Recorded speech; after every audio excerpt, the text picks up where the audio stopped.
अब तक अपन ने देखा कि संविधान की मांग कब रखी और संविधान सभा की मांग कब रखी। अब उससे अपन आगे देखते हैं कि अंग्रेजों ने अपनी मांग कब स्वीकार की। अंग्रेजों ने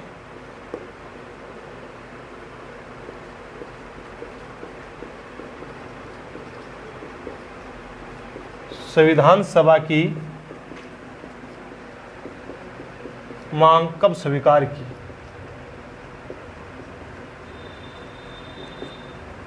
सबसे पहले अंग्रेजों ने 1940 के अंदर 1940 के अंदर अगस्त प्रस्ताव 1940 के अंदर अंग्रेजों ने अगस्त प्रस्ताव रखा और इसके अंदर इनका मुख्य कारण यह था कि द्वितीय विश्व युद्ध, second world war,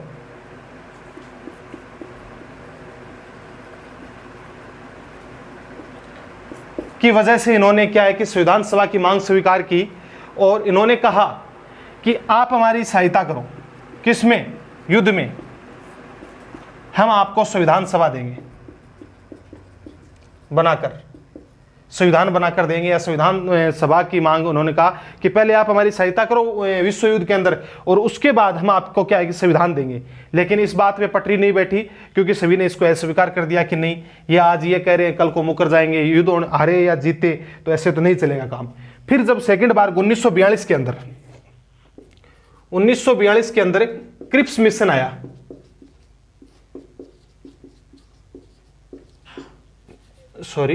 Cripps mission आया, इसके अंदर इन्होंने कहा, यह आया था 22 मार्च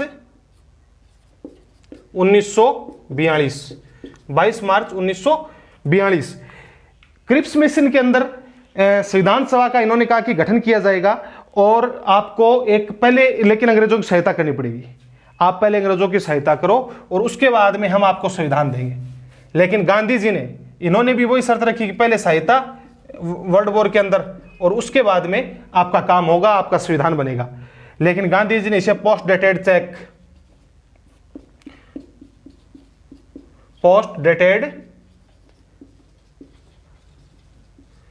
चेक कहकर इसको खारिज कर दिया कि एक ऐसा चेक दे रहे हो आप जिसका बैंक दिवालिया होने वाला है और उसका चेक आप 2 महीने बाद का या 10 महीने के बाद का दे रहे हो कि आपकी ये लो, आप 1 लाख रुपए दो और ये हम आपको 10 लाख रुपए का चेक देंगे और ये आप 2 साल बाद में बुना लेना, और ये लेकिन बैंक है वो कल ही दिवालिया हो रहा है। ऐसी हमें कोई शर्त मंजूर नहीं है जिससे कि हम कुछ प्राप्ति नहीं कर सकें।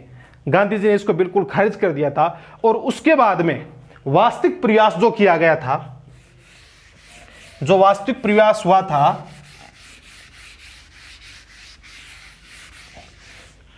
कैबिनेट मिशन सबसे महत्वपूर्ण है, इससे सबसे ज्यादा क्वेश्चन बनते हैं। कैबिनेट मिशन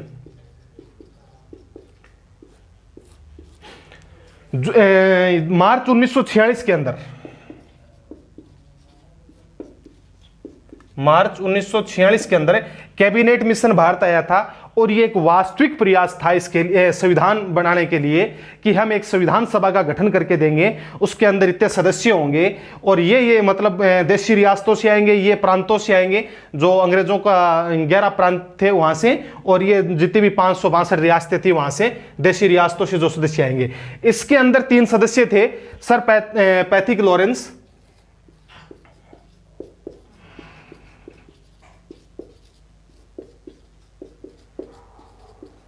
ये भारत सचिव थे उस टाइम,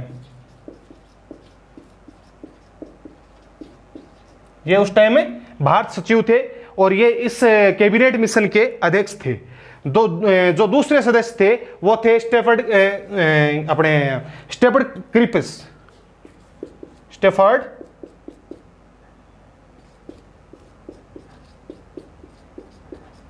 क्रिप्स थे और ये इंग्लैंड के अंदर व्यापार मंडल के अध्यक्ष थे,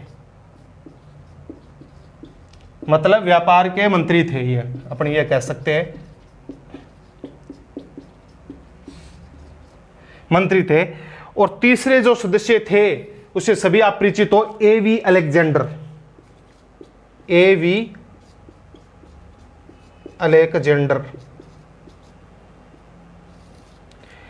ये नौसेना अध्यक्ष थे।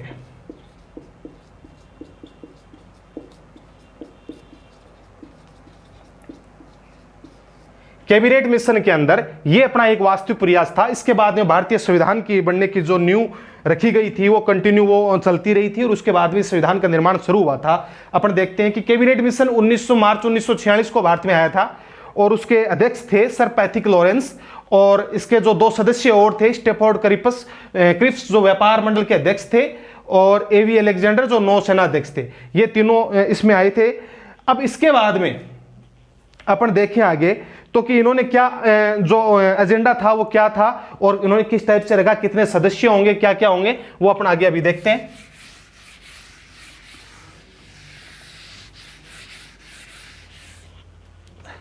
साथियों, इसमें अब भारतीय संविधान के गठन का प्रारूप यहीं से तैयार होगा। भारतीय संविधान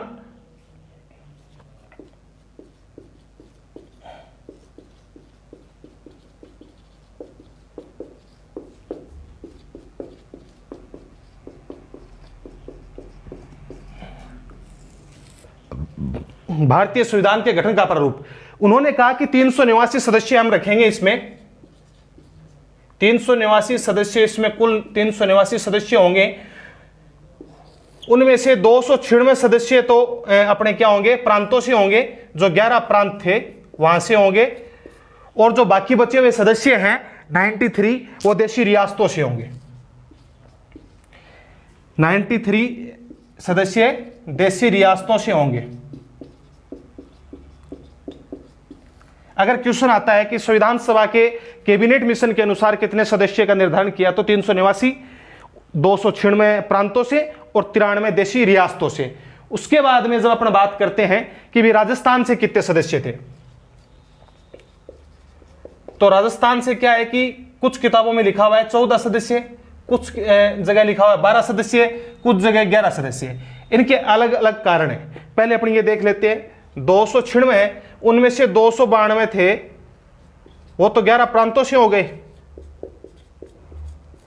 और जो 4 सदस्य हैं वो चीफ कमिश्नरी क्षेत्र से आते थे, चीफ क्षेत्र से आते थे।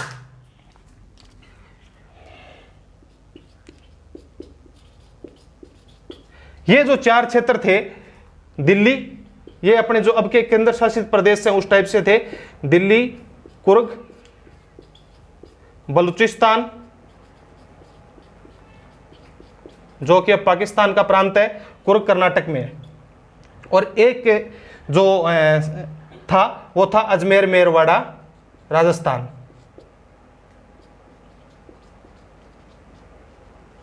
अजमेर मेरवाड़ा राजस्थान। अब अपन बात करें कि ये जो राजस्थान से 14 सदस्य की बात कर रहे हैं अपन, और किसी जगह 12 लिखे हुए हैं, किसी जगह 11 लिखे हुए हैं। इसका यह कारण है कि राजस्थान से तो 11 ही सदस्य हैं। जो वर्तमान का 1956 के बाद का जो गठन हुआ है, राजस्थान का एकीकरण हुआ है, उससे 11 सदस्य हैं। उससे पहले अपन देखें तो एक सदस्य अजमेर मेरवाड़ा वाला, ये 12 हो गई, 11 + 1 12।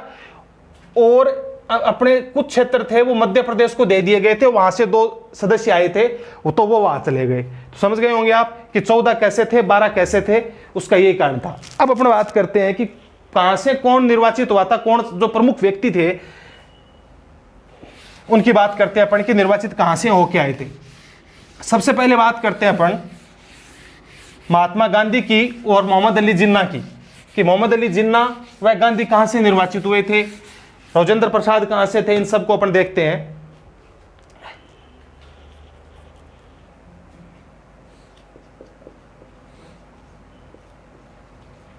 गांधी जी, मोहम्मद अली जिन्ना।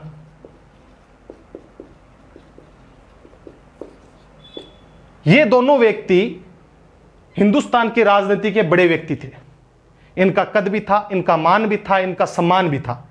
लेकिन साथियों, इन्होंने कहीं से भी सदस्यता नहीं ली। इन्होंने कहा कि हम संविधान सभा में नहीं जाएंगे, संविधान बनाने का काम आप लोग करो, हमने इस देश को बहुत कुछ दिया है, हम बाहरी रूप से आपकी सहायता करते रहेंगे। दोनों व्यक्तियों ने किसी भी प्रकार की इसमें मतलब संविधान सभा के अंदर भागीदारी नहीं ली, संविधान बनाने के अंदर भागीदारी नहीं ली। इसके बाद हम बात करें डॉक्टर राजेंद्र प्रसाद और सच्चिदानंद सिन्हा।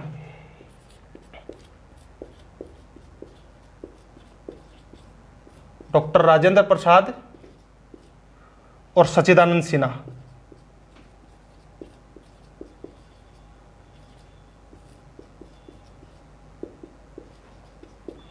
ये दोनों व्यक्ति बिहार से चुन के आए थे।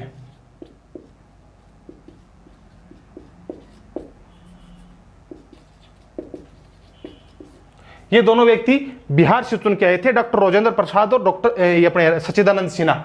इसके बाद में बात करते हैं जो महत्वपूर्ण अपने संविधान का अपन कह सकते हैं पार्ट भी है, डॉक्टर अंबेडकर।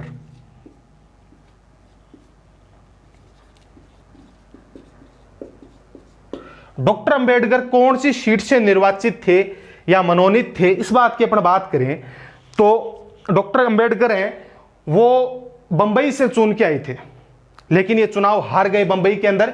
उसके बाद में इनको मुस्लिम लीग के द्वारा चुनाव लड़ा गया और बंगाल से इन्होंने चुनाव जीता। बंबई से ये मतलब चुनाव हार चुके थे। उसके बाद में मुस्लिम लीग ने इनको अपने बंगाल से भेजा था, यहां से जीत के।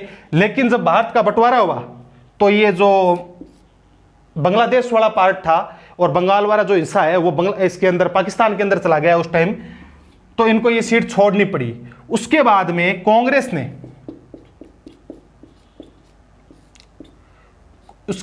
कांग्रेस ने इनको पुनः से सीट खाली करवाकर किसी सदस्य को अपने हटाकर और इनको वहां से निर्वाचित किया था, और वो व्यक्ति थे एम.आर. जयशंकर। इनके लिए जिन्होंने सीट छोड़ी थी वो एम.आर. जयशंकर थे, और ये लास्ट के अंदर अंबेडकर अपने पुनः से निर्वाचित हुए थे। तो दोस्तों ये तो बात हो गई अपने संविधान के इसकी कि कौन कौन व्यक्ति थे, कहां से निर्वाचित थे। उससे पहले अपन ने बात की थी कैबिनेट मिशन अगस्त की वालों की सिस्टम की। अब अपना आगे जो पढ़ेंगे वो अगले पार्ट में पढ़ेंगे। ठीक है साथियों, नमस्कार।